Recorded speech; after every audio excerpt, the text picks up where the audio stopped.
हाँ हेलो दोस्तों, welcome to ISM channel. आज हम लोग यहाँ पे डिस्कस करने वाले हैं दो स्टॉक के बारे में। पहला यहाँ पे आईआरसीटीसी और दूसरा यहाँ पे डेल्टा कॉप। तो आप इस वीडियो को जरूर से अंत तक देखना। स्टार्ट करते हैं और डिस्कस करते हैं पहले आईआरसीटीसी के बारे में। तो आज यहाँ पे 4% का एक शानदार गेन दिखाई दिया। और यहाँ पर क्या कोई जो न्यूज़ आते हुए दिखाई दे रहा है, तो हाँ यहाँ पर दो ब्रेकिंग न्यूज़ है जो हम लोग यहाँ पे शेयर करेंगे आपके साथ।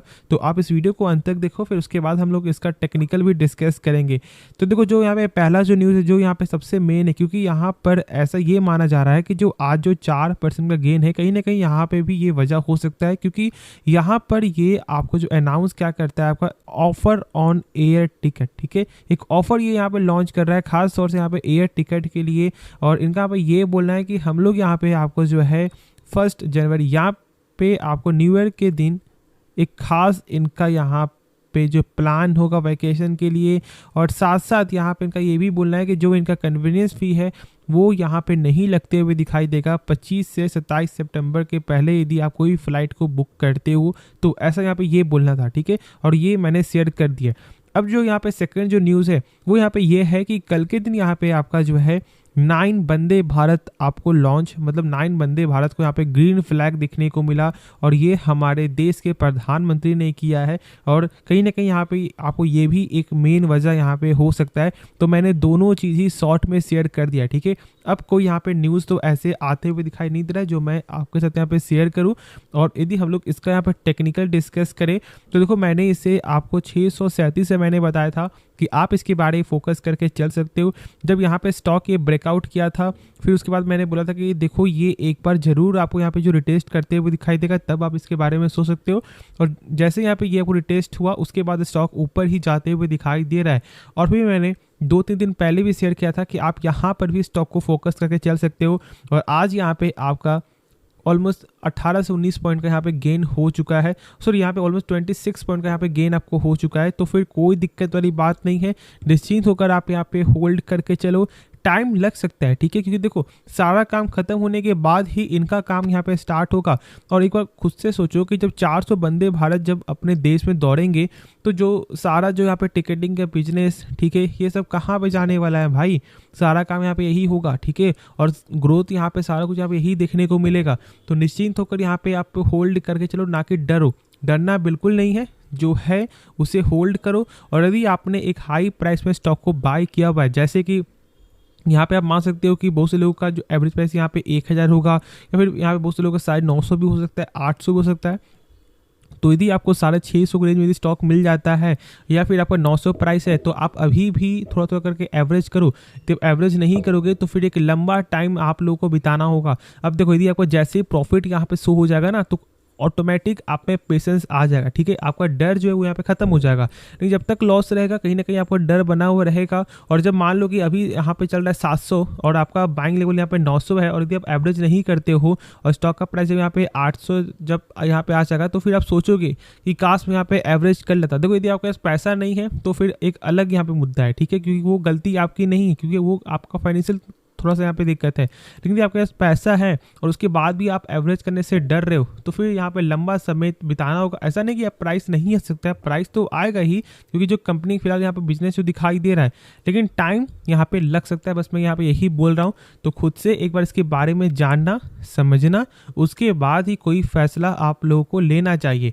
अब देखो, जो यहाँ पे नेक्स्ट स्टॉक है वो यहाँ पे डेल्टा कॉप। आज के दिन यहाँ पे 20% तक का गिरावट दिखाई दिया। तो क्या यहाँ पे कोई एक्चुअल कोई यहाँ पे न्यूज़ आते हुए दिखाई दे रहा है? तो देखो, यहाँ पे न्यूज़ है, और ये न्यूज़ डायरेक्ट ही यहाँ पे आपको जो रिलेट कर रहा है जीएसटी के रिगार्डिंग। शायद आप लोग यहाँ पे याद होगा कि जो 28% का जो यहाँ पे जीएसटी जो लागू होते हुए दिखाई दिया, और उसके बाद भी क्या हुआ था कि डेल्टा कॉप में 20% तक यहाँ पे फॉल आते हुए दिखाई दिया था। और मेन कारण यहाँ पे यही है।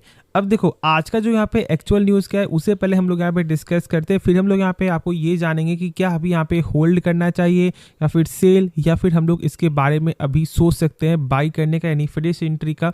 तो ठीक है, चलो पहले हम लोग यहाँ पे न्यूज़ को सही से समझते हैं। तो देखो, यहाँ पे साफ तौर से लिखा हुआ है कि जो यहाँ पे सरकार की ओर से जो ये आपको टैक्स जो लगा था यहाँ पे, ठीक है, ऑलमोस्ट 28% का। उसके कारण यहाँ पे क्या हुआ है कि जो कंपनी पिछले 10 वर्षों में जो यहाँ पे रेवेन्यू जो यहाँ पे उनका कंपनी का हुआ था 10 वर्षों का, ठीक है, उससे भी दोगुना से अधिक कंपनी को टैक्स पेमेंट करना है।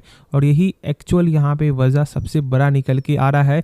और यहाँ पे आपको नोटिस में एक चीज़ और कहा गया है कि यदि कंपनी यहाँ पे जो है ब्याज या फिर जुर्माने सहित टैक्स को पेमेंट करने में नाकाम रहती है तो फिर उसे एक और नोटिस यहाँ पे जारी किया जाएगा, मतलब और ज़्यादा यहाँ पे दिक्कत है, ठीक है। और ये देखो एक्चुअल यहाँ पे क्या हुआ है ना, मैं यहाँ पे साफ तौर से बता रहा हूँ आपको, ये तो यहाँ पे टैक्स आपको देना ही पड़ेगा। अब जैसे कि मान लो जब मैं बोलूँगा कि आज कोई भी सामान का दाम है 100 रुपया और यदि सरकार टैक्स लगाती है और जब इसका दाम यहाँ पे हो जाता है 128 रुपया, तो आपको यहाँ पे यूज़ तो इसका होगा, ठीक है, जो लोग यहाँ पे यूज़ करते हैं उसे तो यहाँ पे यूज़ होगा आपको इस सामान का। लेकिन क्या होगा कि जहाँ पर आप पहले 2 बार खा सकते थे या फिर 2 बार उससे यहाँ पे बाई कर सकते थे, वो आप एक बार ही बाई करोगे, क्योंकि आपको ये लगे कि भाई प्राइस यहाँ पे थोड़ा ज़्यादा हो चुका है तो ज़्यादा पैसा खर्च यहाँ पे नहीं करना चाहिए। और यही सबसे बड़ा मेन कारण है कि अभी इनका जो रेवेन्यू में भी आपको फ़र्क दिखाई देगा।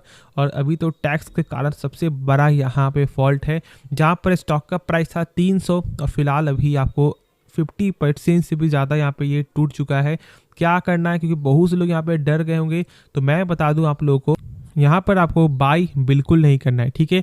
फ्रेश एंट्री सोच करके बिल्कुल भी यहाँ पे आप बाई मत करो और ना ही आपको यहाँ पे एवरेज करना है। बस अभी यहाँ पे एक चीज़ आप लोगों को करना है जो है यहाँ पे होल्ड है। होल्ड के सिवाय आप कुछ भी मत करो, क्योंकि देखो यहाँ पर आप एक चीज़ जान लो कि बाई मैं इसलिए मना कर रहा हूँ क्योंकि पहले तो यहाँ पे इनका रेवेन्यू में कुछ ना कुछ फ़र्क देखने को मिलेगा जब यहाँ पे इनका नंबर आते हुए दिखाई देगा। और यहाँ पे मैं एक चीज़ और बता दूँ कि सेल तो बिल्कुल नहीं करना है, क्योंकि ऐसा नहीं कि कंपनी का बिजनेस यहाँ पे ख़राब है, ठीक है, कम जरूर होगा लेकिन शायद यहाँ पे लॉन्ग टर्म के हिसाब से कुछ यहाँ पे गेन होते हुए दिखाई दे जाए या फिर कुछ शॉर्ट टर्म में कुछ यहाँ पे फ़र्क पड़े, तो इसलिए सेल नहीं करना है और ना ही यहाँ पे फ्रेश एंट्री लेना है। बस अभी यहाँ पे होल्ड करके चलना है, जो मैंने सारा कुछ आप लोगों के साथ यहाँ पे क्लियर कर दिया है। और डरो मत, ठीक है, डरना सही चीज़ नहीं है, क्योंकि देखो सरकार कभी भी कोई भी कंपनी के लिए कुछ भी फैसला यहाँ पे ला सकती है। जब यहाँ पे सही न्यूज़ आता है तो स्टॉक में गेन आता है, जब खराब न्यूज़ यहाँ पे आता है तो फिर स्टॉक गिरता है। लेकिन देखो ये भी खराब न्यूज़ तो है, ठीक है, ऐसे कंपनी के कारण, लेकिन जो यहाँ पे और जो एक यहाँ पे ये न्यूज़ आ गया कि भाई 10% का जो रेवेन्यू था, सॉरी जो 10 साल का जो रेवेन्यू था उससे भी अधिक यहाँ पर उनको टैक्स देना पड़ रहा है। यही सबसे बड़ा यहाँ पे मेन कारण है फॉल आने का, ठीक है। तो अभी फिलहाल यहाँ पे आपको होल्ड करके चलना है, बाकी जो डाउट बचे वो आप कमेंट में ज़रूर से पूछना। तो आप इस वीडियो को लाइक कर सकते हो, इस चैनल को आप लोग सब्सक्राइब कर सकते हो। तो मिलते हैं नेक्स्ट वीडियो में, तो तब तक के लिए धन्यवाद।